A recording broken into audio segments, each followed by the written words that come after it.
Nous l'entendons souvent dire, une fondation est un endroit neutre pour les projets open source. Mais concrètement, que signifie cette neutralité? Comment est-elle mise en œuvre? Et surtout, quels problèmes cette neutralité soulève-t-elle? D'un autre côté, puisque nous avons l'occasion de visiter les coulisses d'une fondation, pourquoi ne pas en profiter pour jeter un œil sur les challenges techniques qu'amène la gestion du cycle de vie des projets, du code source au CI? Car bien évidemment, héberger plus de 400 projets se révèle être un véritable tour de force. Pour découvrir tous ces aspects de la Fondation Eclipse, je reçois Gaël Blondel et Mickaël Barbero. Gaël est vice-président écosystème développement et Mickaël, senior développeur à la Fondation Eclipse. Et ce ne sont pas les sujets de conversation qui vont nous manquer.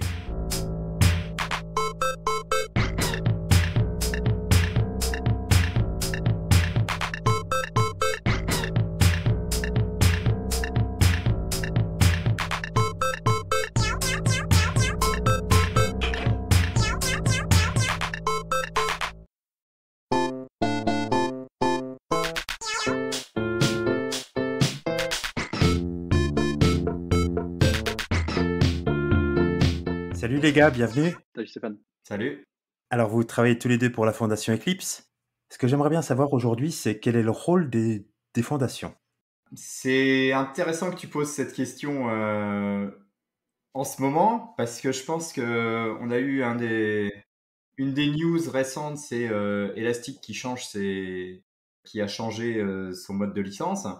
Et en fait, ça amène à se poser plein de questions sur qu'est-ce qui se passe quand une plateforme open source ou un projet open source est maîtrisé par une seule entreprise qui a toute la propriété intellectuelle. On se rend compte que c'est pas nécessairement pérenne que ça reste open source. Et je dirais que par rapport à cet exemple, le rôle des fondations open source, c'est d'assurer un environnement qui assure la pérennité des projets open source qu'elles gèrent. C'est d'être aussi une association à but non lucratif qui, en fait, soit indépendante des différents éditeurs qui peuvent développer l'open source au sein de cette fondation.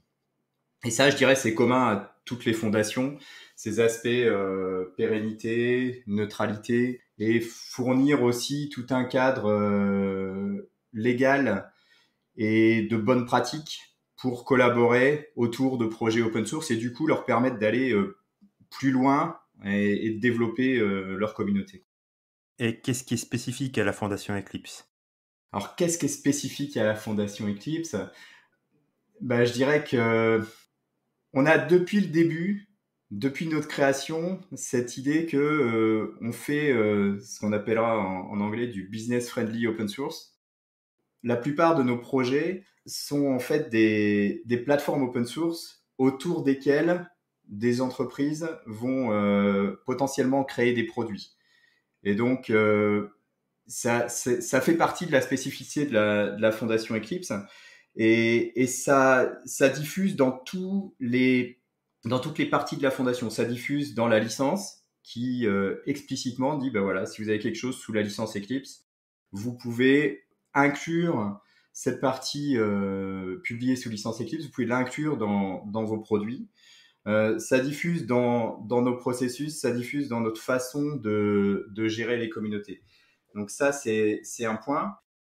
Après, qu'est-ce qui est spécifique? On aime bien dire qu'on est code first, community oriented et business friendly. Et l'idée du code first, c'est aussi super important. Et je pense que c'est toutes les fondations, la plupart des fondations ont ça, c'est que au cœur d'un projet open source, il y a du code. Il y a du code et de la documentation et des tests, etc. Mais commencer par le code, nous, on s'aperçoit que tous nos projets qui fonctionnent bien, c'est des projets autour desquels il y a une base de code. Cette base de code, elle apporte des choses utiles à des utilisateurs et ça permet d'avoir une certaine adoption, quoi. Alors après, comment on se positionne par rapport à d'autres fondations open source? Donc, ce côté community oriented reste assez important. Je dirais que si tu prends la fondation Apache ou la fondation Linux avec ses ces différentes sous-fondations comme la CNCF, on essaie de se positionner un petit peu entre les deux. C'est-à-dire que la fondation Apache valorise vraiment les développeurs en tant qu'individus. Donc, un développeur qui participe à un projet Apache participe à titre individuel, même si derrière, il est payé par sa boîte pour le faire. Dans la fondation Linux, je pense qu'il y a une orientation business qui est assez prédominante. Et en fait, on essaie de faire le mix entre bosser avec des développeurs, leur donner un environnement dans lequel ils se sentent à l'aise, tout en fournissant ce qu'il faut à nos membres qui sont des entreprises pour qu'elles puissent faire du business autour des projets. Ok. Alors, peut-être tout le monde n'est pas familier avec la fondation Eclipse. Est-ce que tu peux revenir un peu sur l'historique de la fondation? Ouais, alors je pense qu'il y a une des choses, c'est le moment pour démystifier un élément, c'est que donc la fondation Eclipse, ça a démarré en 2004, mais le projet Eclipse lui-même avait démarré en 2001. Et donc cette année, ça va être les 20 ans du projet Eclipse, donc des outils de développement. Et je sais que il y en a certains qui aiment bien Eclipse, d'autres qui détestent Eclipse, etc. Et moi, j'ai tendance à dire, voilà, si que vous utilisiez Eclipse, l'IDE ou pas, on a potentiellement des choses à se dire. Et alors, la fondation Eclipse, elle a été créée en 2004 parce que il y avait besoin de cette gouvernance neutre, il y avait besoin de cet environnement légal, enfin tout ce que je disais précédemment, quoi, de l'aspect vendor neutral governance pour assurer une bonne collaboration entre les différentes parties prenantes. Donc ça, c'était la raison qui a donné lieu à la création de la fondation Eclipse en 2004. Mais dès 2010, on a ouvert, entre guillemets, on a un peu ouvert les chakras pour permettre à tout type de projet de rejoindre la Fondation Eclipse. Ce qui fait qu'aujourd'hui, on a des projets dans différents domaines. On a toujours les outils de développement et on a même une nouvelle génération d'outils de développement qui est assez sympa. On fait beaucoup de choses autour de l'IoT et on fait beaucoup de choses autour de Cloud Native Java. Et ça, c'est peut-être mon premier message autour de c'est quoi Eclipse, c'est que Eclipse, c'est pas juste l'IDE, quoi. C'est que nous, on est une fondation, on est une des grandes fondations qui fait plein de choses. On a 400 projets. Et donc, il y a certainement des projets chez Eclipse qui peuvent vous intéresser par rapport à ce que vous faites. Tu as quelques exemples de projets connus qui sont chez Eclipse? Bah, allez, un des exemples, c'est aujourd'hui, on a Eclipse Micro Profile, par exemple, qui est toute la partie standardisation, spécification autour des microservices Java qui est implémenté par Quarkus, par exemple.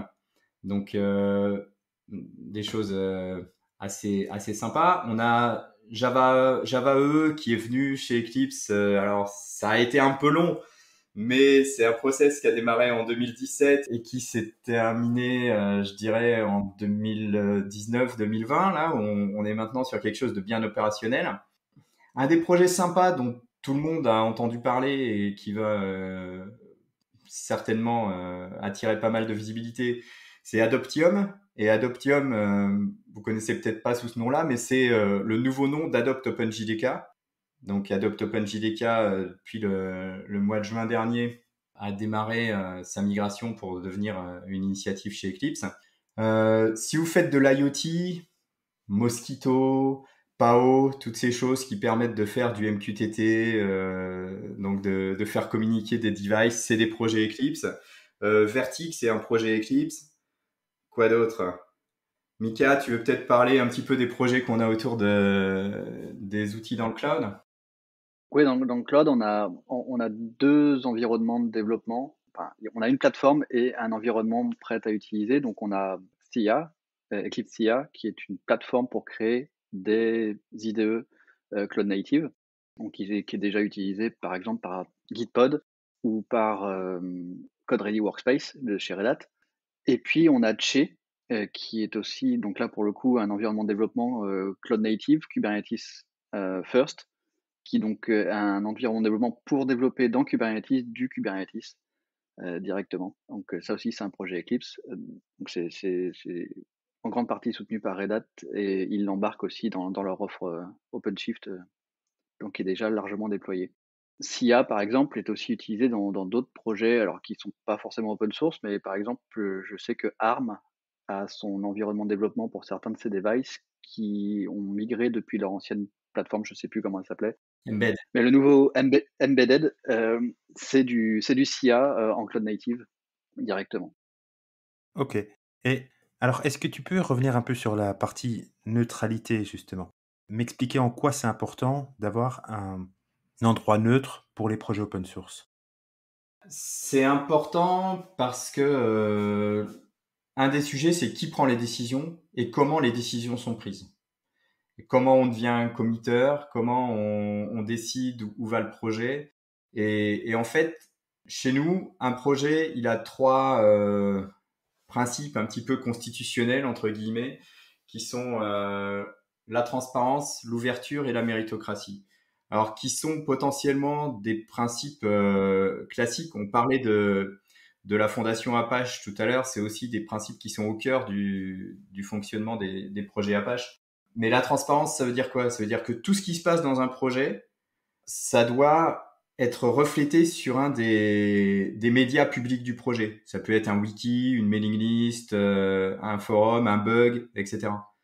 Et ça permet aux personnes à l'extérieur du projet de voir l'évolution du projet, de voir ce qui se passe, de comprendre ce qui se passe, et potentiellement, ça leur permet de se dire, bah, tiens, je voudrais participer.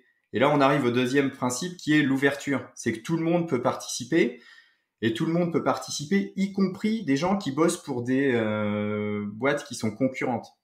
Et c'est là qu'est une grosse partie de la différence. C'est que si tu as un projet qui est détenu par une seule entreprise, eh bien, qu'est-ce qui va se passer? Elle va dire, si tu veux contribuer à ce projet, il va falloir que tu signes un contributor license agreement qui, en gros, donne tes droits sur tes contributions à cette entreprise.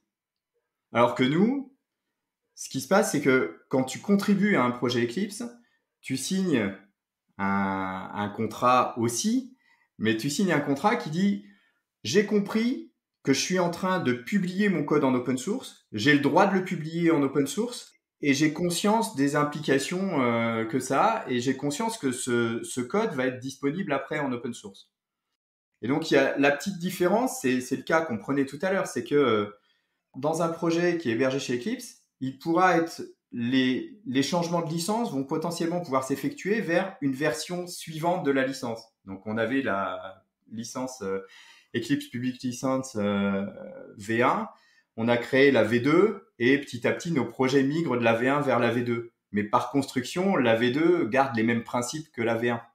De la même façon, on a pas mal de projets qui sont sous licence Apache. Ils pourraient passer à la prochaine version de la licence Apache. Mais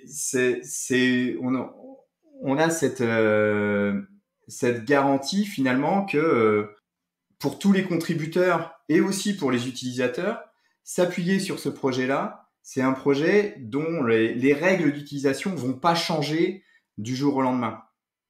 Et donc, le troisième élément par rapport à la gouvernance et pourquoi c'est important, c'est qu'en fait, chez nous, chaque projet est une sorte de démocratie. Et donc, dans chaque projet, les décisions sont prises par des mécanismes de vote. Et aussi, l'élection des nouveaux committeurs, par exemple, est soumise au vote des committeurs existants. Mais les seules règles pour élire un nouveau committeur, c'est que ce soit quelqu'un qui ait montré son intérêt et ses capacités et ses compétences pour participer au projet, et ce soit quelqu'un qui souhaite participer au projet et qui est reconnu par les committeurs existants.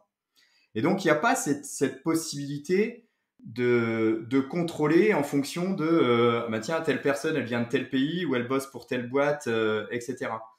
Et le rôle de la fondation, c'est vraiment de s'assurer que ces trois principes fondateurs sont respectés.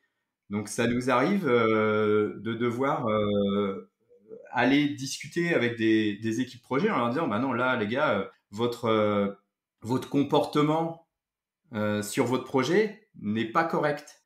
vous devez être plus ouvert. Vous ne pouvez pas venir faire un projet chez Eclipse et verrouiller le projet sans laisser à personne le droit de participer à ce projet.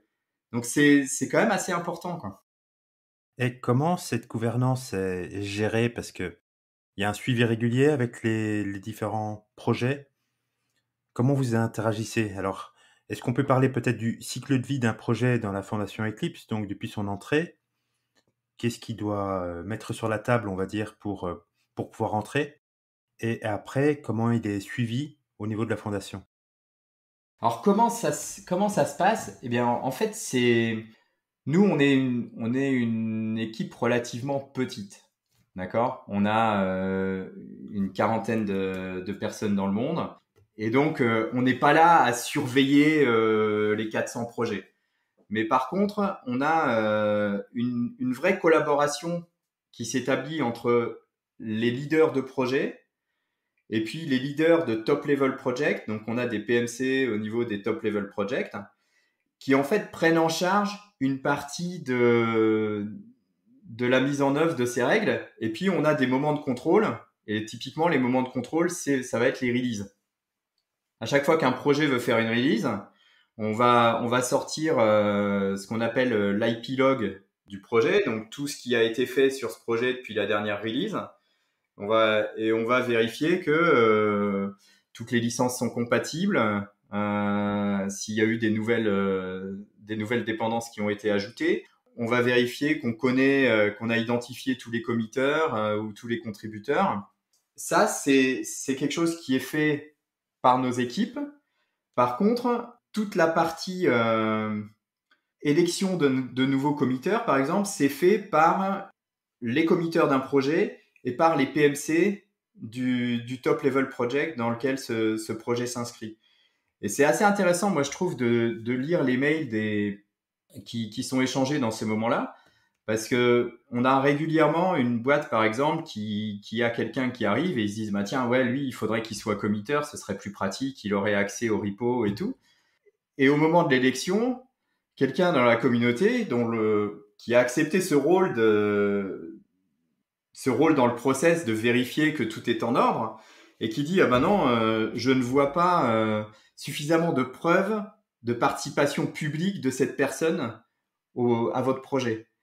Je ne dis pas qu'il ne veut pas, qu'il n'est pas bon, je dis pas qu'il peut pas participer, mais on va mettre son élection un peu en stand-by. Pour l'instant, il va agir en tant que contributeur, et puis il va ensuite, quand il aura publiquement prouvé qu'il sait faire, qu'il veut faire, etc., il sera élu en tant que committeur. Et en fait, c'est vraiment ce qui est la différence, tu vois, c'est que c'est vraiment le levier pour devenir committeur d'un projet Eclipse, c'est de participer à un projet Eclipse. C'est pas d'être embauché par telle ou telle boîte. Et c'est vraiment là que se passe la différence et c'est ça qu'on appelle une gouvernance neutre finalement. Et outre les aspects de gouvernance, est-ce que la fondation Eclipse fournit aussi des outils, une infrastructure au projet? Je sais pas si Mika, tu veux en parler parce qu'on fournit pas une infrastructure au projet, on en fournit 3 maintenant. Alors, tout d'abord, ce qu'on fournit au projet, c'est toujours dans cette volonté d'avoir une neutralité d'action, une liberté d'action pour les projets et une neutralité vis-à-vis des technologies. Donc, la liberté d'action, c'est d'abord un des principes fondamentaux aussi de la fondation, c'est de dire qu'un projet doit pouvoir exister, peu importe les changements de l'environnement. Et on s'assure que tout ce qui est cœur au projet, donc le code, les issues, les mailing lists, tout ça, on en est une copie saine, une sauvegarde saine quelque part pour qu'on puisse migrer potentiellement sur un nouveau système ou une nouvelle infrastructure si demain quelque chose s'effondre. Sur Git, c'est assez simple parce que c'est des Git repos, c'est assez facile de faire un clone. Mais sur les issues, par exemple, les projets aujourd'hui, ils ont le choix à la fondation d'être hébergés soit sur notre propre serveur Git et d'utiliser notre Bugzilla. Bon, c'est amené à changer prochainement, mais on pourra peut-être y revenir un peu plus tard, où ils peuvent être hébergés aujourd'hui sur GitHub ou sur une instance de GitLab qu'on host également. Le problème sur GitHub, par exemple, c'est que les issues, elles sont sur GitHub et si demain Microsoft décide, ou la société GitHub, qui est une filiale de Microsoft, décide demain de transformer quelque chose en payant ou de fournir seulement un plan gratuit très limité, il faut qu'on puisse donner à notre projet une liberté d'action pour changer, pour aller sur quelque chose qui correspond mieux à nos valeurs. Donc pour implémenter cette liberté d'action, on crée des outils qui permettent de récupérer toutes ces données cœur du projet. Donc par exemple, les issues, on les backup, on les sauvegarde sur notre infrastructure, enfin sur des serveurs à nous. La première infrastructure qu'on fournit, c'est ça, c'est cette liberté d'action par des moyens d'intégration avec les services tiers. Cette liberté d'action, elle peut aussi être implémentée juste en fournissant nous-mêmes des solutions. Donc, j'ai déjà dit qu'on avait notre propre serveur Gerrit et puis un Bugzilla. Donc ça, c'est une façon de faire. On fournit également une instance de GitLab qui est hébergée chez nous sur des serveurs en Europe d'ailleurs, parce que bientôt, on a migré le headquarters récemment en Europe. Donc maintenant, on commence à avoir des serveurs en Europe. On y reviendra également peut-être plus tard dans ce podcast. Donc, on fournit nos propres services. Un des services qui a pris beaucoup de place ces dernières années, au-delà du simple hébergement de code, c'est des services de build. Il y a encore 5-7 ans, pouvoir builder, pouvoir faire de l'intégration continue pour les projets open source, c'était très compliqué. Travis CI est arrivé il y a quelques années et a pas mal démocratisé ce concept auprès des projets open source. Tout le monde s'y est mis quand même plus ou moins sérieusement. Les projets open source maintenant ont des CI, utilisent des systèmes tiers. On le voit, les services de CI open source, enfin gratuits, c'est plutôt à la baisse en ce moment. Les sociétés qui fournissaient des services gratuits sont, sont plutôt en train de régresser et de fournir de moins en moins de services. On le voit avec Travis CI, mais je suis quasiment persuadé que les autres vont suivre. Hier encore, c'est pas tout à fait du CI, mais c'est une part importante. Hier encore, JFrog a annoncé qu'ils allaient fermer Bintray et JCenter, plus possibilité d'héberger du Maven chez eux. Il va falloir utiliser Maven Central directement. Donc, on voit que tout ça, ça bouge. Donc, c'est vraiment des services qu'on veut fournir par nous-mêmes. Donc, il y a maintenant 10 ans, la fondation a commencé à fournir du CI pour les projets. Ça a commencé avec un simple serveur Hudson à l'époque. Donc, Hudson, pour ceux qui ne connaissent pas, c'est le projet qui était avant Jenkins. Et aujourd'hui, on fournit par exemple du Jenkins. N'importe quel projet qui est chez nous peut avoir une instance de Jenkins dédiée. Et aujourd'hui, on héberge 250, par exemple, Jenkins pour 250 de nos projets, donc sur les 400 qui veulent utiliser notre propre infrastructure pour faire du CI. Ok. Tu as mentionné 3 infrastructures, donc tu as dit le repository ou l'intégration à des repositories, le build. Alors, ouais, Gaël en fait mentionnait 3 infrastructures. C'est l'infrastructure où on héberge le code. Donc on a le Git Bugzilla, Git plus Bugzilla, on a GitLab et puis on a GitHub. C'était cette trilogie donc. D'accord. C'était par rapport à cette idée j'ai mon projet sur GitHub, pourquoi j'aurais besoin d'amener mon projet à la fondation Eclipse? Mhm. C'est une question qu'on entend souvent. Et bah, juste, nous, on a presque, je pense, la moitié de nos projets à peu près qui aujourd'hui est hébergé sur GitHub. La moitié des projets Eclipse qui est hébergé sur GitHub. Et en fait, qu'est-ce qu'on rajoute au-dessus d'un projet GitHub? Bah, c'est toute cette partie pérennisation, cette partie freedom of action que vient de décrire Michael. Et puis aussi tous les contrôles d'accès par rapport au pull request, par rapport au commit, etc., qui en fait sont faits par rapport à notre base pour vérifier que quelqu'un qui fait un pull request, il a bien signé, il a bien coché la petite case comme quoi il est conscient qu'il fait un pull request. Quelqu'un qui fait un commit, il a bien été élu comme committeur sur le projet. Mhm. Quelque part, en ayant des projets GitHub, on prend en charge cette volonté des développeurs d'avoir des features sympas pour faire du social coding, etc. Mais on ajoute cette petite couche qui est pas nécessairement super pénible. Hein. Il y a une petite phase de mise en place, mais après, une fois que ça roule plutôt bien. On ajoute cette petite couche de gouvernance qui permet aussi de rassurer leur manager ou leur boîte et de s'assurer que le code il est vraiment utilisable pour ce qu'on veut faire. Et outre la gratuité du build, Ouais. qu'est-ce que ça apporte en fait d'apporter une couche de CI à un projet open source?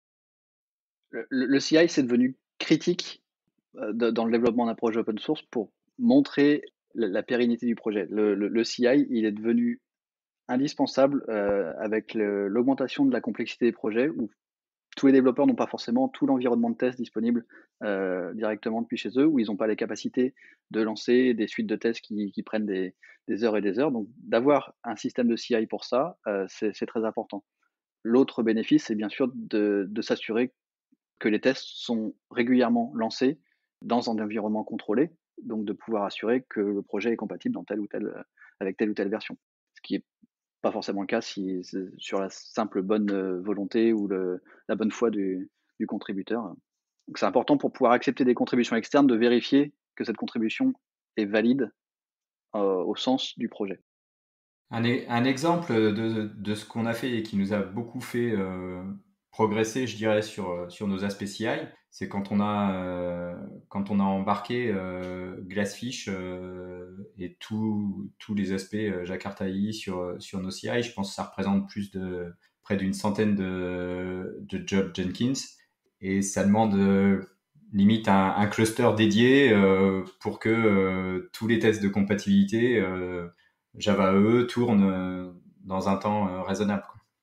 Mais ça, c'est un truc qui avant, juste pour finir sur ce petit point, parce que ça me semble intéressant, c'est un truc qui avant était complètement contrôlé au sein d'Oracle, par Oracle via des contrats qui n'étaient pas nécessairement simples à faire. Alors, ceux qui se sont intéressés à ça ont vu qu'on a eu aussi, nous, toute une phase de négociation pour pouvoir avoir nos propres contrats.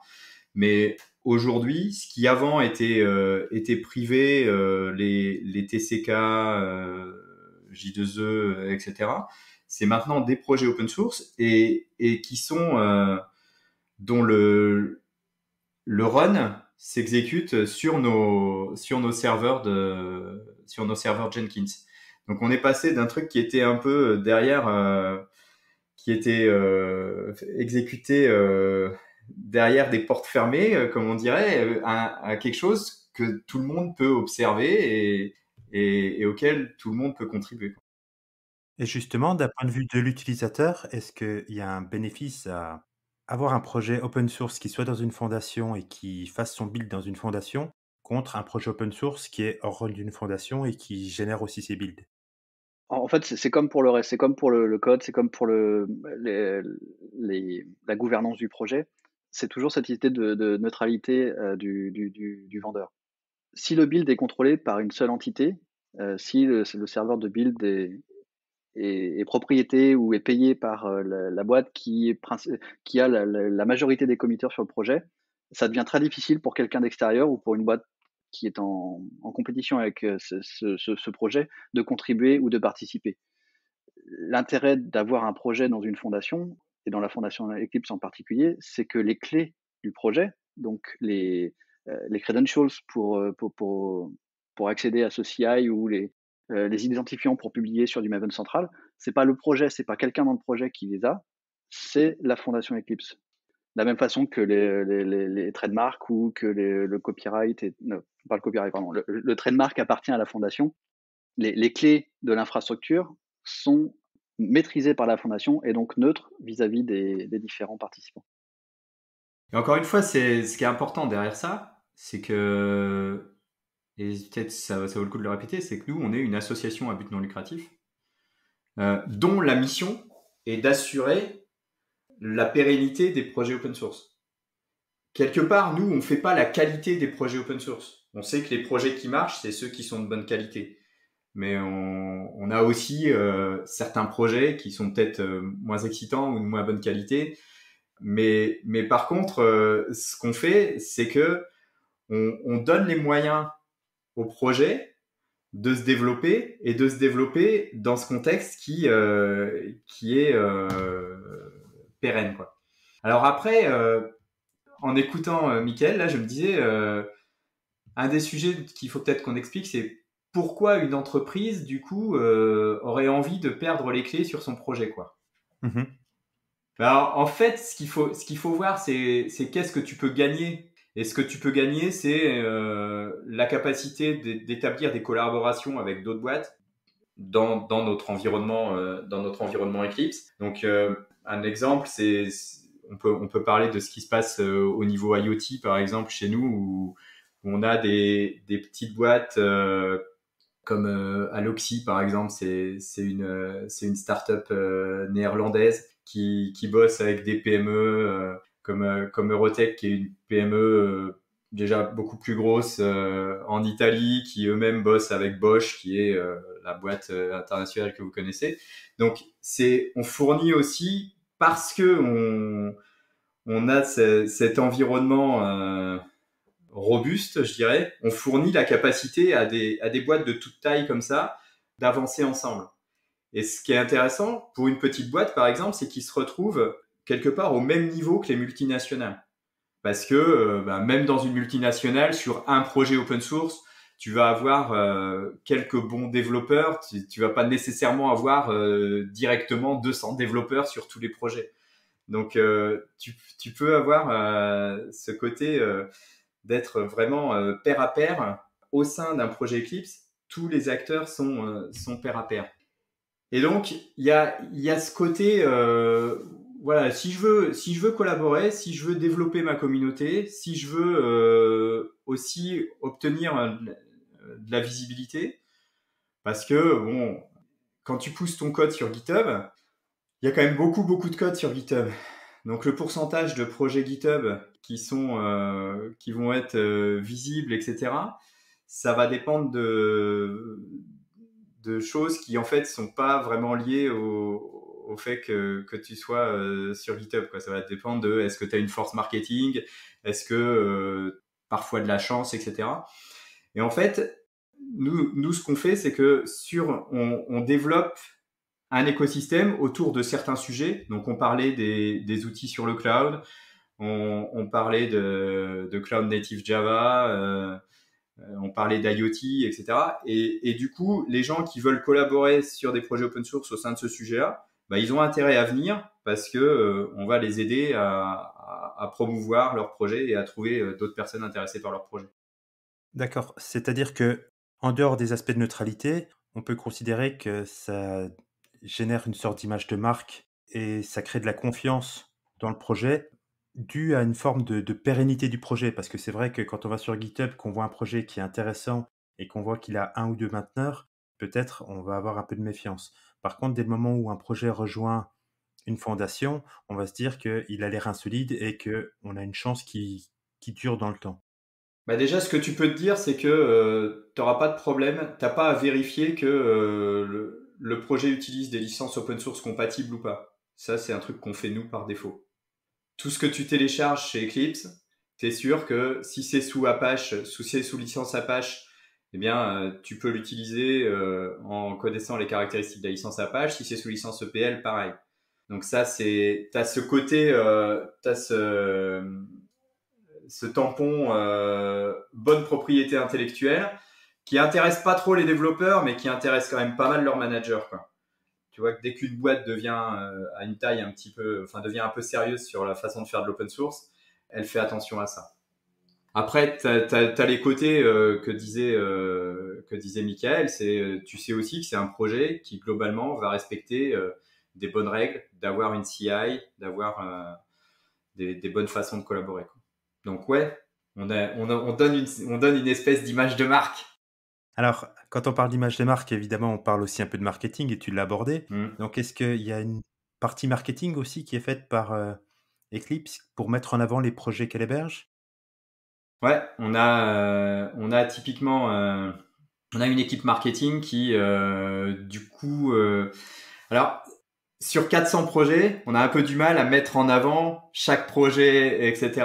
Donc ça va être vraiment alors ce qu'on fait, c'est on met en avant des committeurs. Donc on a un peu notre on a une rubrique là qui est notre committeur du mois et donc on fait des petites interviews avec les committeurs. On met régulièrement en avant des projets. On a aussi pas mal d'événements. On a plus de 50 on a en gros au moins un événement virtuel par mois. Non, par semaine, pardon. Plus de 50, ça fait un par semaine. On organise nos propres événements. On collabore à pas mal d'autres événements. Par exemple, on va à tous les KubeCon en groupe autour de tout ce qu'on fait qui peut avoir un lien avec KubeCon. On a nos newsletters, on sort des white papers, des case studies, tout ça. Ils arrêtent pas, les gars du marketing. Un projet comme Kubernetes, si je me trompe pas, coûte 3 millions à l'année à la CNCF, juste en hébergement et en build. Vous parlez de 400 projets, de 250 instances de Jenkins, tout ça, c'est un coût. Alors, comment c'est géré à ce niveau-là, au niveau des fondations? Parce qu'un projet donc coûte forcément, donc accepter un Ouais. projet, c'est toujours un coût supplémentaire. Alors, je pense que Kubernetes, c'est quand même un projet un peu particulier. Donc, je parlais de Jakarta AI, qui est un gros projet chez nous, qui est plus petit que Kubernetes, bien sûr. Comment ça se passe? En fait, nous, on a un budget d'à peu près 7 millions d'euros par an. Et un des éléments qui nous coûte pas mal, c'est la bande passante, parce que effectivement, il y a de load. Après, on a des choses autour de nos clusters de build, etc. Après, avec ça, on paye les équipes qui bossent au sein de la fondation. On n'a pas, nous, pas spécifiquement mis en place d'analyse projet par projet. Ce qu'on a fait, c'est que on donne la capacité à chaque projet au sein de la fondation Eclipse d'avoir une instance Jenkins de base. Et après, on propose à des projets qui ont des besoins plus importants, finalement, de sponsoriser qui est certains membres du projet, certaines organisations qui soutiennent ce projet, qui sponsorisent des packages de puissance supplémentaires pour aller plus vite dans les tests ou dans les builds, etc. Donc ça fait partie de choses que Michael a mis en place. Après, une des questions peut-être, c'est d'où il vient ce budget de 7 millions d'euros. En fait, c'est principalement les entreprises qui sont membres de la Fondation Eclipse et qui payent entre 1500 euros par an pour une petite start-up qui vient de démarrer avec un projet et qui jusqu'à 250 000 euros par an pour des grandes entreprises qui veulent être membres à un niveau stratégique. Et alors, une question qu'on pourrait se poser, parce qu'on nous la pose parfois, c'est mais du coup, est-ce que c'est du pay to play? C'est-à-dire, si tu payes les 250 000 euros par an, tu as tous les droits, etc. C'est pas vraiment ça. C'est même loin de ça. C'est-à-dire que si tu payes les 250 000 euros par an, c'est que tu es une entreprise multinationale, que tu veux être membre stratégique. Et être membre stratégique, ça te donne un siège de droit à notre conseil d'administration. Et le fait d'avoir un siège au conseil d'administration, ça ne veut pas dire que tu as de l'influence sur un projet. La bonne façon d'avoir de l'influence sur un projet, c'est quoi? C'est de mettre des développeurs sur ce projet qui vont commencer en tant que contributeurs, qui vont être élus en tant que committeurs. Et si tu mets des bons développeurs, tu auras plus d'influence. D'accord? Par contre, effectivement, la place au conseil d'administration, ça permet, par exemple, à une boîte de dire ah tiens, la fondation Eclipse, vous avez l'air d'être bon en Europe, pourquoi vous déménageriez pas en Europe, par exemple? Et c'est le cas? Bah oui, c'est le cas. C'est le cas parce que on s'est rendu compte que c'était certainement une bonne idée pour nous de venir en Europe. Déjà, on a des gens en Europe depuis 2006, donc juste 2 ans après la création de la fondation, on avait déjà une personne qui bossait pour nous en Europe. On avait créé une filiale européenne, alors qui historiquement est allemande, en 2013, et donc qui est parce qu'on commençait à avoir une équipe significative en Europe et qu'on voulait mieux collaborer avec l'écosystème européen. Donc voilà, Michael et moi, on est salariés de cette filiale européenne. Mais on s'est rendu compte qu'on avait plus de 2 tiers de nos entreprises membres qui étaient des boîtes européennes et aussi 2 tiers de nos committeurs qui étaient des Européens. Et puis au même moment, si tu veux, t'as toute une ambiance un peu internationale qui fait que on s'est rendu compte que être en Europe, aller voir des boîtes en Europe et leur dire tiens, vous devriez faire de l'open source avec nous, on est bien présent en Europe, etc. Régulièrement, ils nous répondaient ouais, mais Eclipse Foundation Inc. dans le Delaware, ça sonne un peu américain quand même. Donc voilà, on avait un peu cette incohérence et en fait là, depuis, on l'a annoncé publiquement le 14 janvier, on a créé Eclipse Foundation AISBL. Donc AISBL, c'est pour Association internationale sans but lucratif. C'est un truc qui existe en Belgique. Et donc on est basé à Bruxelles pour cette AISBL.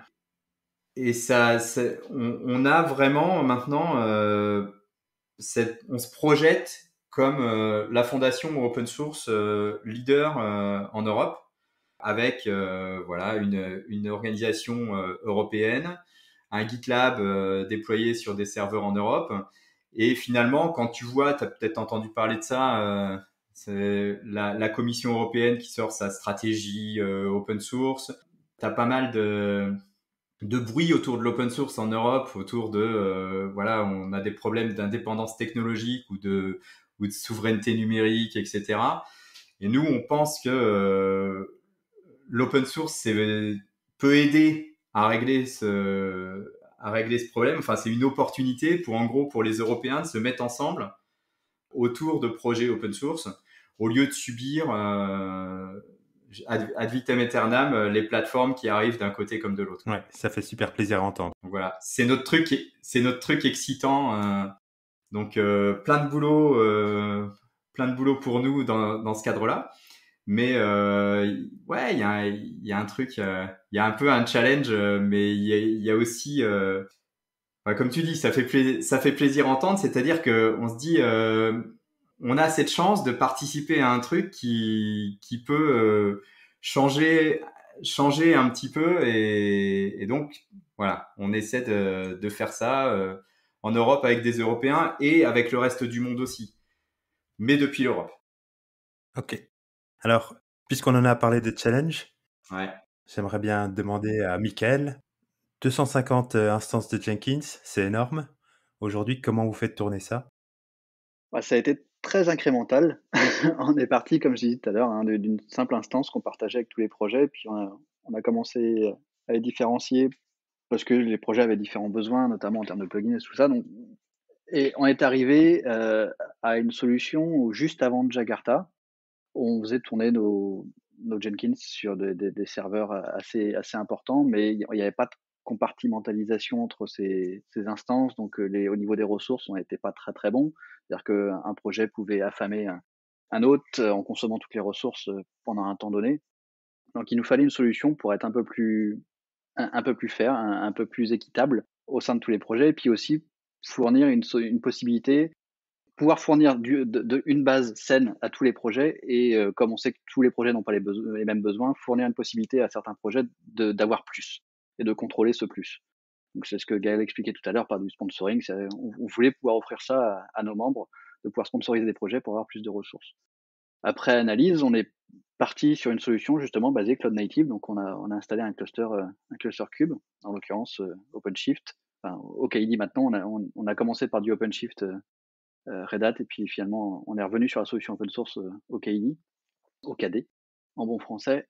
Et donc aujourd'hui nos 250 Jenkins tournent sur un cluster Cube, ce qui nous permet du coup de bénéficier de toutes les facilités de Cube pour compartimenter les instances, pouvoir appliquer des quotas de CPU et de mémoire sur les instances et sur les agents de ces Jenkins, et aussi de pouvoir automatiser les déploiements, chose qui était presque impossible à faire ou très difficile à faire à coup de Puppet ou de Chef sur du bare metal. Aujourd'hui, on a une CI qui déploie et qui maintient nos Jenkins automatiquement. Alors, le choix de Jenkins, c'est intéressant. Est-ce que une fondation open source va utiliser aussi que des produits open source pour faire tourner l'ensemble des builds, de l'hébergement, etc.? C'est notre premier choix, oui. On essaye toujours d'utiliser des produits open source avant d'aller voir du propriétaire. Si on va faire du propriétaire, c'est parce que vraiment il n'y a aucune solution disponible sur le marché. Ou alors, on va prendre une solution open source, mais avec du support commercial des sociétés qui le font. Par exemple, on a très longtemps été sponsorisé par SUSE pour avoir des SLES du SUSE Linux Enterprise, pour avoir les versions de maintenance longue durée. C'était du sponsoring de la société SUSE pour nos serveurs. Comme je disais tout à l'heure, on a commencé par du OpenShift parce qu'on n'y connaissait rien en cube et qu'on avait besoin de support, d'accès à des matériaux qui sont disponibles qu'avec les offres commerciales de Red Hat, par exemple. Sur GitLab, il y a des features qui n'existent pas dans la version open source. Donc, on a également un sponsoring de la part de GitLab Inc. Pour avoir une licence premium commerciale, je sais plus, Enterprise Edition de GitLab qu'on déploie sur nos machines. Mais à chaque fois qu'on fait ça, on s'assure que s'il y a un problème, si le sponsoring se termine, on puisse revenir à une solution open source ou à aller vers une autre solution que celle-ci. Donc pour GitLab, c'est très facile, on a accès à toute la data et la version open source, on pourrait y revenir si vraiment il y avait un souci.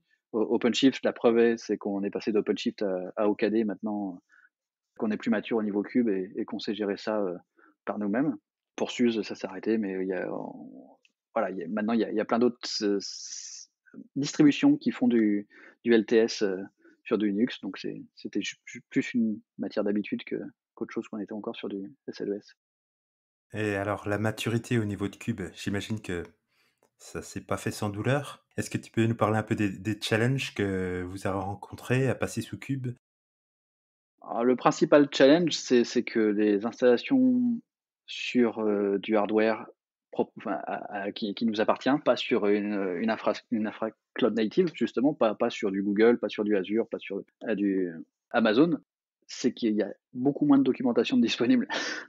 C'est que du cube, faire tourner des applications dans du cube sur une infra cube as a service, c'est très facile et il y a plein de docs. Par contre, déployer sa propre infra en interne, bare metal, sans avoir d'expérience de cube avant, c'est là où on avait besoin du support justement de Red Hat derrière pour déployer du OpenShift.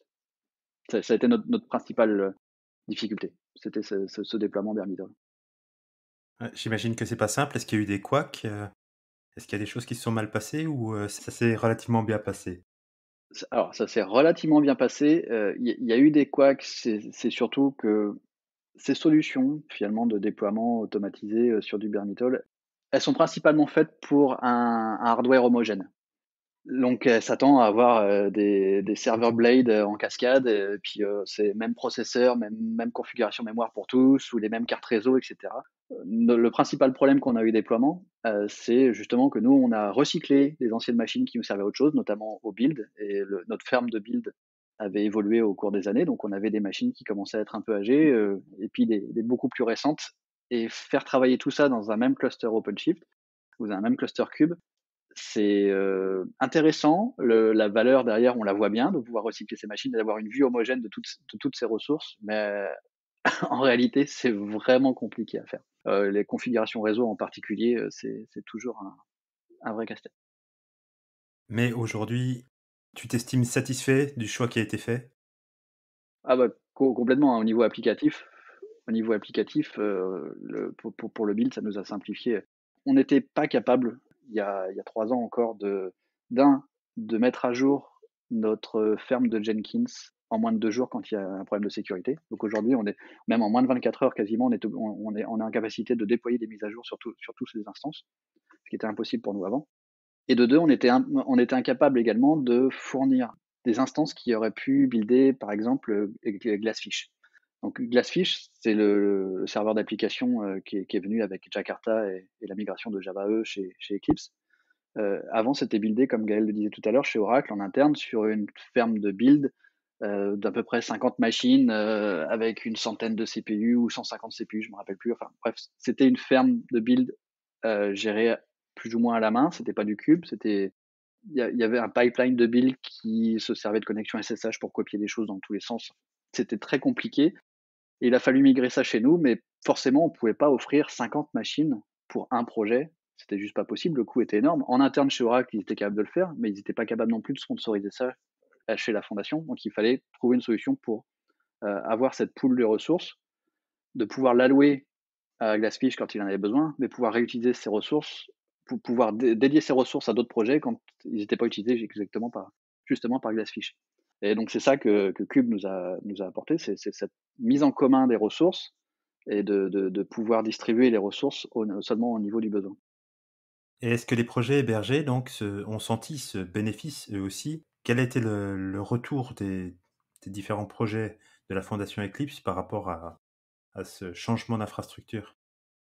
Alors en termes de stabilité, ça a été, un saut quantique, hein, parce que globalement, bah, on tombe sur du on tombe sur du cube, donc quand si un nœud se comporte mal, c'est très facile de rescheduler tout sur un autre part, chose qu'on avait du mal à faire avant parce que tout était alloué sur une instance est allouée à une machine dédiée, donc si cette machine tombait, bah, cette instance devait attendre que la machine soit réparée pour redémarrer, ou alors il fallait la bouger autre part, mais c'était du travail manuel, et cetera. Donc c'est vraiment au niveau stabilité, ça a été un saut quantique. L'autre bénéfice, ça a été évidemment les projets en ont pas trop conscience, mais on est capable de nouveau de mettre à jour et de maintenir des versions récentes de Jenkins, ce qui avant réclamait, encore une fois, un travail important, manuel essentiellement, pour cette maintenance quotidienne. J'ai une dernière question. De votre point de vue en tout cas, qu'est-ce qui pourrait faire peser une menace peut-être sur le monde open source aujourd'hui? Parce qu'on a tous à l'esprit un peu ce qui se passe entre Elastic et Amazon, et sans avoir à choisir de camp non plus sur qui est le bon ou le méchant dans l'histoire, mais on voit que c'est quand même quelque chose qui est pas encore tout à fait mûr, les licences dans l'open source, et qui peut être amené à changer. Est-ce que vous voyez potentiellement d'autres menaces qui pourraient affecter les projets open source aujourd'hui? Je pense que l'open source aujourd'hui, il est attaqué un petit peu des deux côtés. C'est-à-dire, moi, une des choses qui m'intéresse de bosser dans l'open source, c'est que ça me permet de discuter avec des gens d'horizons complètement différents, des gens qui sont très orientés business, des gens qui ont une approche plus politique du free software, etc. Et ça, je trouve ça passionnant. Et je dirais qu'aujourd'hui, l'open source est un petit peu attaqué des deux côtés de ce spectre. D'un côté, sur le côté free software, etc., tu as toute une nouvelle mouvance qui tend à dire ouais, l'open source c'est sympa, mais regardez, c'est des technologies que tout le monde peut utiliser, y compris les méchants, y compris pour faire le mal, etc. Donc tu as toute une mouvance qui apparaît, que je comprends intellectuellement, hein, qui s'appelle Ethical Source. Tu as des licences comme la Hippocratic License, je sais pas si tu connais, mais c'est une licence qui en gros dit vous pouvez utiliser mon software pour faire tout ce que vous voulez tant que vous respectez les droits de l'homme. Tu as une autre licence qui dit, dont je ne sais plus le nom, qui dit vous pouvez utiliser mon software pour faire tout ce que vous voulez, mais il faut respecter les droits des travailleurs. Et tu as cette idée que ça, ce serait de l'open source. Ben non, en fait, ça, c'est pas du free software, c'est pas de l'open source, parce que si tu reprends les 4 définitions de Stallman en 84, c'est la capacité d'utiliser, d'étudier, de modifier, de redistribuer. Et dans utiliser, c'est utiliser pour ce que tu veux. Et donc, moi, je pense que ça, c'est un des dangers de l'open source, c'est qu'en fait, ça amène à penser que les gens qui voudraient rester sur de l'open source n'ont rien à faire des droits de l'homme ou des droits des travailleurs, alors que c'est bien sûr pas vrai. Mais en fait, ces licences-là posent tout un tas de problèmes juridiques, c'est-à-dire comment tu serais capable de les faire appliquer. Et elles posent aussi tout un tas de problèmes philosophiques, etc. Donc je pense que c'est une des attaques qui arrive à l'open source. Et moi, je suis à titre individuel membre de l'Open Source Initiative. La Fondation Eclipse, on est un affiliate member de l'Open Source Initiative. Et je fais confiance à l'Open Source Initiative pour rester le garant de qu'est-ce que c'est qu'une licence open source. Donc, voilà, encore en début de semaine, j'ai eu un membre de la Fondation Eclipse qui me disait « Ouais, on veut contribuer à tel projet et on veut utiliser tel composant qui vient de GitHub et qui est sous licence Hippocratic License, quoi. Donc, moi, je leur ai dit, bah non, là, soit vous trouvez autre chose, soit vous discutez avec le propriétaire du projet du repo sur GitHub pour qu'il fasse à minima du dual licensing, je sais pas, quelque chose comme du Hippocratic License ou Apache Software License, quelque chose comme ça. Donc ça, c'est ce côté-là. Et de l'autre côté, ben, je pense que un des problèmes, c'est parce qu'on parle d'élastique, mais il y en a eu avant et il y en aura après. Hein, il y a eu Mongo, etc. C'est cette idée qu'ont une partie de startups qui ont reçu des investissements massifs et qui utilisent l'open source pour avoir de l'adoption, donc pour séduire les développeurs, et qui, à un moment donné, ont leurs investisseurs qui commencent à dire « Bon les gars, là maintenant, faut commencer à maximiser les revenus, quoi. » Et donc, qu'est-ce que vous pouvez faire pour maximiser les revenus ? Bah, peut-être qu'il faudrait être un petit peu moins ouvert, de moins en moins ouvert, etc. Donc, on a eu, tu vois, je pense à ForgeRock qui avait rendu propriétaire leurs outils d'annuaire, MongoDB qui a changé de licence et Elastic maintenant. Et en fait, moi, j'ai rien contre l'open core. J'ai rien contre la SSPL, mais par contre, ce qui me gêne, c'est qu'en fait, ils essaient de dire que on reste libre et ouvert, au sens on continue à faire de l'open source. Ben non, en fait, c'est donc je pense qu'un des sujets sur lesquels il faut que nous, en tant que quelque part travailleurs de l'open source, et il faut qu'on reste droit dans nos bottes, c'est de dire l'open source, il faut que ça réponde aux définitions de la Free Software Foundation et de l'Open Source Initiative. Et si tu prends ces deux-là, tu as quand même déjà un paquet de licences qui sont possibles à utiliser. Gaël, Mickaël, merci beaucoup en tout cas pour cette conversation, c'était passionnant. Merci à toi. Merci à toi. Retrouvez Gaël sur Twitter @gblondel et Mickaël @micbarbero. Vous pouvez également retrouver la Fondation Eclipse sur eclipse.org/org.